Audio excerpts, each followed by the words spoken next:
Buenos días, chicos. En este vídeo vamos a enseñar las tensiones, deformaciones y desplazamientos causados por esfuerzos en dirección axial, pero en este caso causadas por un peso propio de, pues en este caso, un cilindro. ¿Vale? Tenemos aquí una estructura con forma de cilindro y queremos saber los axiales de tensiones, deformaciones y desplazamientos que causa este peso propio, ¿vale?, en esta estructura.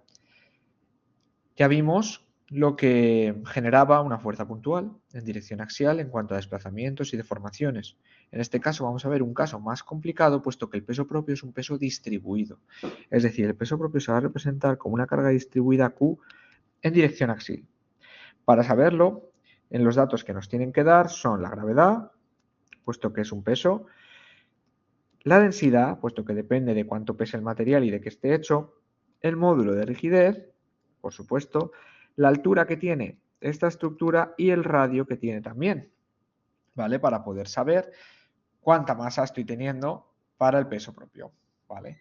Entonces, esto, lo primero que voy a hacer para simplificarme este cálculo matemático es transformarlo en un esquemita de la siguiente forma. Yo tengo esto de aquí, de altura h, y un sistema de cargas generado por un peso propio de valor Q. ¿Vale? Esto, como he dicho, tiene una altura h. ¿Vale? Yo el eje de coordenadas lo voy a empezar desde aquí para facilitarme el cálculo y a la hora de calcular los axiles solamente tener esta carga Q y no tener la reacción para hacer el corte. ¿Cómo tengo que calcular yo la reacción en A? Que sería lo primero que tengo que calcular externamente, cómo reacciona ese apoyo o ese empotramiento en este caso. Pues para ello voy a tener que saber el peso total del cilindro. Y un peso total del cilindro sabemos que es su masa por la gravedad. Y entonces, sabiendo que la masa es densidad por volumen, tenemos que el peso es igual a ρgv. Como sabemos que el volumen de un cilindro es pi r cuadrado h, pues al final tenemos que el peso total es igual a ρg por pi por r cuadrado, que es constante en este caso, a lo largo de z, puesto que es un cilindro, h. Y ese es el peso total. Ahora, tengo que saber cómo representar esta Q. Y un peso distribuido como peso propio a lo largo de una distancia se representa como el peso total partido por la altura, o en este caso la distancia a la que se está distribuyendo ese peso. ¿Para qué? Para que en realidad esté teniendo los newton que produce ese peso propio por cada metro, ¿vale?, de estructura. En este caso, cada metro de barra, entre comillas, ¿no?, si nos imaginamos que son barras. Entonces, este peso sería directamente ρg pi por r cuadrado, y ese sería mi Q. ¿Para qué? Para yo, como os he dicho, representar esto así. Si yo represento mi eje Z así y corto la estructura por una de las rebanadas, esta rebanada estará sufriendo un esfuerzo axial, ¿vale?, causado por las cargas externas, que en este caso sería esta carga Q, ¿vale?, que sabemos que es igual a ρg por pi por r cuadrado. Y al final, si hacemos equilibrio de fuerzas en la dirección Z igual a 0, tenemos un axial que en este caso sí que depende de Z, así que lo voy a representar así, de valor menos ρg por pi por r cuadrado, que es la Q, multiplicado como resultante a lo largo de toda la dirección que se está produciendo. En este caso, como yo pego un corte en cualquier punto Z, lo tengo que multiplicar por la distancia Z. Y estos axiales estarán, a compresión. El peso propio está produciendo una compresión a lo largo de la barra, dado que cuando Z es igual a 0, el axial es 0, y cuando Z es igual a h, el axial corresponde al peso propio del cilindro. Perdón, al peso propio no, al peso total del cilindro, quería decir. Eso es, al peso total del cilindro.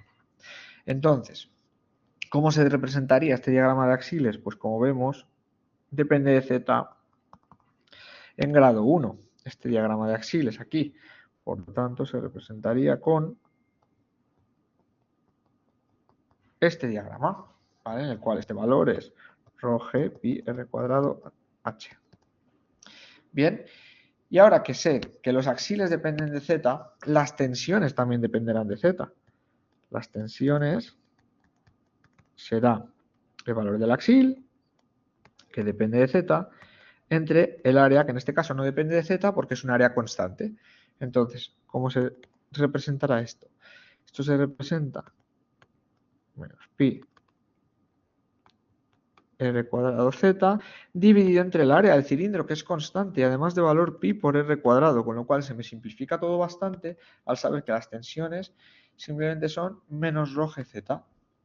¿Vale? ¿Y cómo se representarían a lo largo de la barra? Con el mismo diagrama que estoy representando los axiles, es decir, evolucionarían lineales con z hasta llegar al empotramiento. ¿Vale? Entonces, para las deformaciones, que sería el siguiente paso, yo simplemente sé que las deformaciones son las tensiones, siguiendo la ley de Hooke, entre el módulo de rigidez. Por lo tanto, me queda dependiente de z, por supuesto, ya que las tensiones lo son, y tiene esta forma. Y por último vamos a analizar los desplazamientos. Para los desplazamientos, con este esquema de aquí, yo sé que mi desplazamiento en el empotramiento tiene que ser 0. ¿Vale? ¿Cómo lo voy a llamar a este desplazamiento? Lo voy a llamar el desplazamiento en z, que se representa con la letra W, acordaos, ¿vale? Desplazamiento en z en una cota h. Y sé que es igual a 0.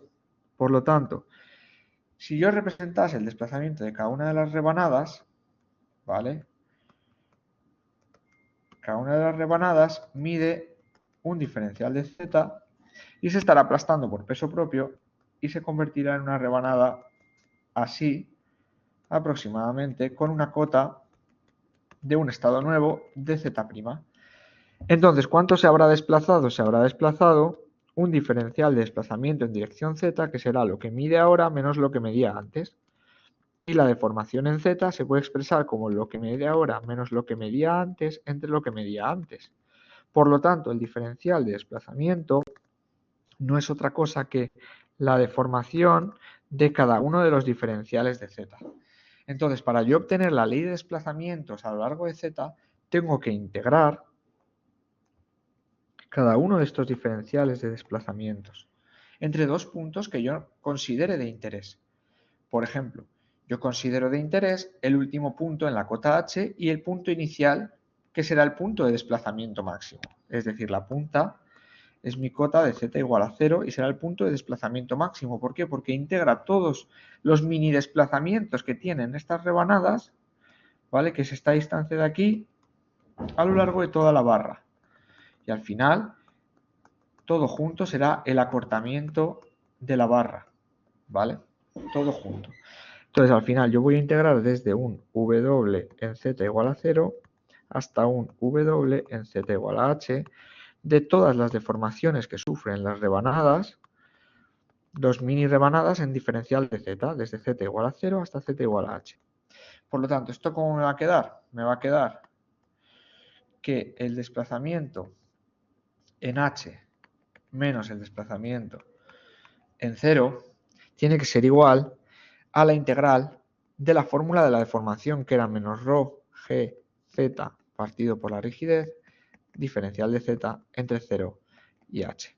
Y entonces, ¿qué pasa? Que yo ahora tengo que saber una condición de contorno, que la sé, que es que el desplazamiento en una cota z igual a h, ¿vale? Porque recordemos que h no era el punto de arriba, sino que yo estaba empezando mi eje de z aquí. Por lo tanto, tengo que saber que esta coordenada será z igual a h, ¿vale?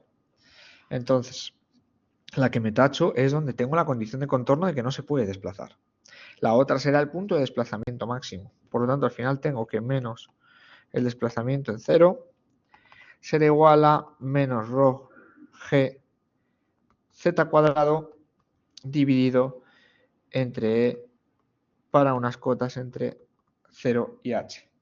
Entonces, tengo al final que mi desplazamiento de la punta será rho g h cuadrado, perdón, aquí 2, ¿vale? Integramos en un término independiente, ¿vale? Y se nos queda en z cuadrado partido por 2, ¿vale?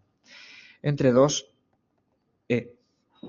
¿vale? Y me sale positivo. ¿Por qué me sale positivo a pesar de que yo sé que se está cortando, las tensiones son negativas y las deformaciones también? Porque esto es un desplazamiento. Un desplazamiento en la dirección que yo le he impuesto. En este caso, le he impuesto la dirección esta como positivo. Entonces sí que es verdad que la punta se está desplazando hacia abajo. ¿Vale? ¿Y cómo me quedarían todos los desplazamientos hacia abajo en la dirección z? La ley de desplazamientos, pues me quedaría como la integral antes de aplicarle los límites de integración. Me quedaría que son ρ g z cuadrado partido por 2e. Es decir, evolucionan con z con exponencial al cuadrado.